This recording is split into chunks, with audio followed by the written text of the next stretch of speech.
એટલે બહુ ઘાટું હતું એટલે એ સમર્પણથી થાય છે એવું નારદજીએ કીધું છે. તદર્પિત અખિલાચારતા તદવિરહે પરમ વ્યાકુલતા. એટલે અર્પણ કરવું એ હેત કરવાનું સાધન છે.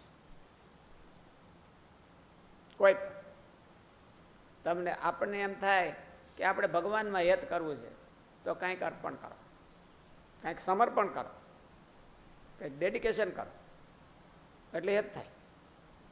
સંપૂર્ણ કરો તો સંપૂર્ણ થાય. એમાંથી એક ને એક બે જેવી વાત એમાં હે હા એટલું જેટલું સમર્પણ કરે.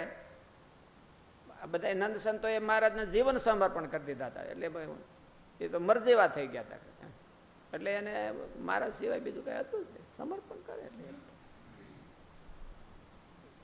સમર્પણ થાય જેટલું એક ને બે સમર્પણ એટલે એક નાની એવી વસ્તુઓ અર્પણ કરીએ તો એ હેતની શરૂઆત કરી કહેવાય.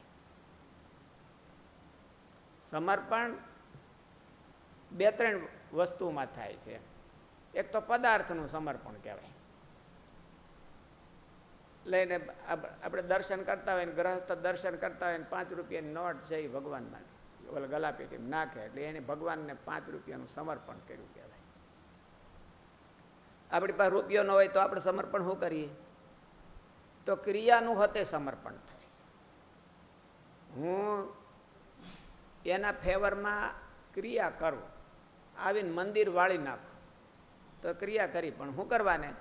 મારું ઘર ચોખ્ખું કરવા નહીં, ભગવાનનું ઘર ચોખ્ખું કરવા મેં મંદિર વાળ્યું તો એ ક્રિયાથી સમર્પણ થયું. પૈસા નહોતા, કઈ પદાર્થ કાંઈ નહોતો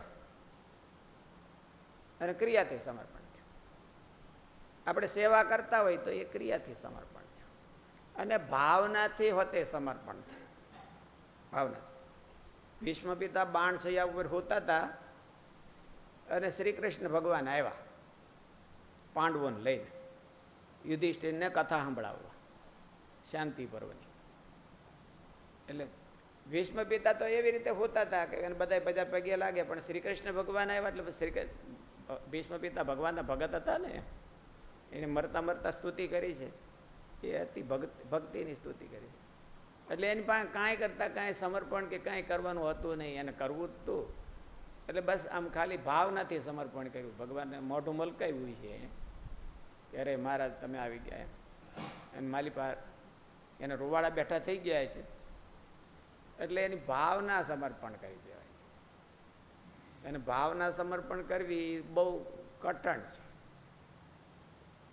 ભાવના સમર્પણ કરવી એ બહુ કઠણ છે. એ આવે અને ભાવ થાય. આપણે ઘણી વખત કહીએ છીએ ને કે શાસ્ત્રીજી મહારાજ હતા તો નાનદા સ્વામીની વાત આવે તો સ્વામીનો ભાવ ફરી જાય. વાતું કરતા હોય, બોલતા હોય તો ભાવ ફરી જાય.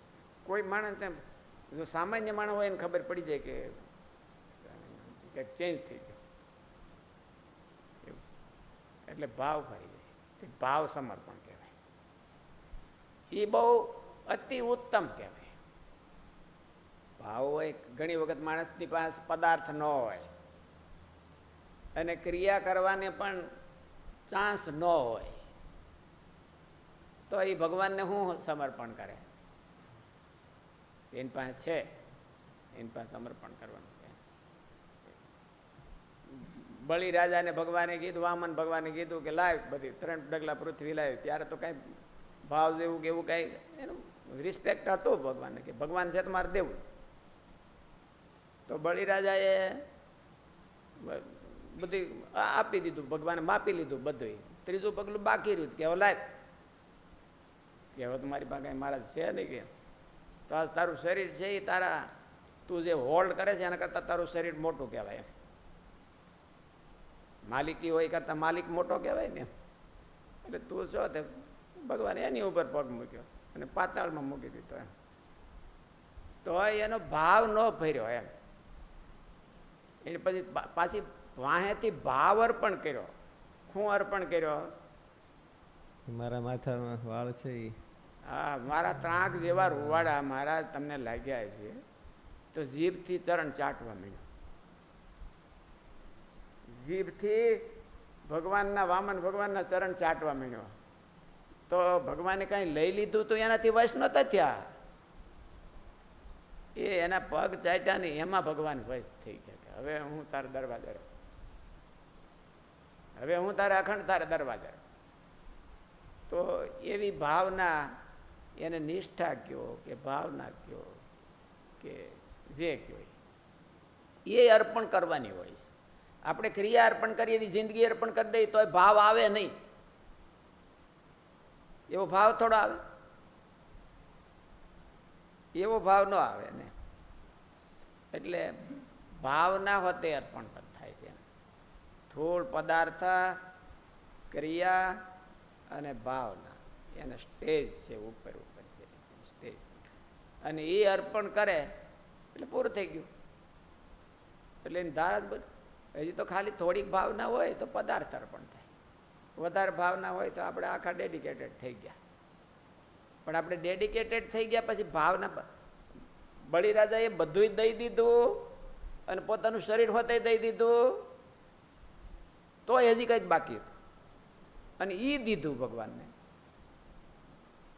ત્યારે બળીરાજા, ત્યારે વામન ભગવાન છે કે ભગવાન એને વશ થઈ ગયા કે તે મને ભાવના એટલી અર્પણ કરી તો હું જ હવે તારો, તું કેમ હું કરું, તારો મારા ઉપર અધિકાર, મારો તારા ઉપર નહીં. યથાવ રૂંધે, એવું સત્સંગમાં કીધું એમ. યથાવ રૂંધે નમામ યોગો, મને યોગ યજ્ઞ દાન વ્રત તપ એવું રૂંધી શકતું નથી. કોણ મને રૂંધે છે? સત્સંગ. સત્સંગ છે એ મને રૂંધે છે. ભગવાનના સત્પુરુષમાં આત્મબુદ્ધિ કરે તો ભગવાન કે મને રૂંધે છે, મને એ રોંધી રાખે છે. મને પછી મારા હાથ પગ બંધાઈ જશે, હું એનાથી બંધાઈ જાઉં. એટલે ત્યારે એની ધારા